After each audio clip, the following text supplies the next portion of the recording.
जे प्रमुख गणमाध्यम गुड़िक जदि टिके दृष्टि दे ताहले छात्री जनकर जीवन बंची जाई था। जानुआरी रु जुलाई मास पर्यंत प्रमुख गणमाध्यम गुड़िक घटना को गुरुत्व देले नहीं, एने की रिपोर्ट प्रकाश कले नहीं, एने की टीवी डिबेट हैला नहीं, कौन सी भावे सरकार को ऊपर चाप तैयारी करबा तो दूर कथा सरकार को दृष्टि आकर्षण करने को प्रमुख गणमाध्यम चाहिए नहीं। आउ एबे जो परिस्थिति देखा मिलूँ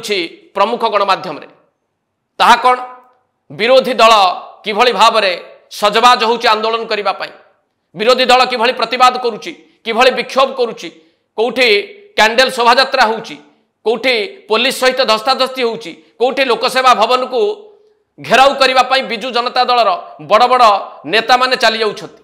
ए खबर को जेमिति प्राथमिकता दउची प्रमुख गणमाध्यम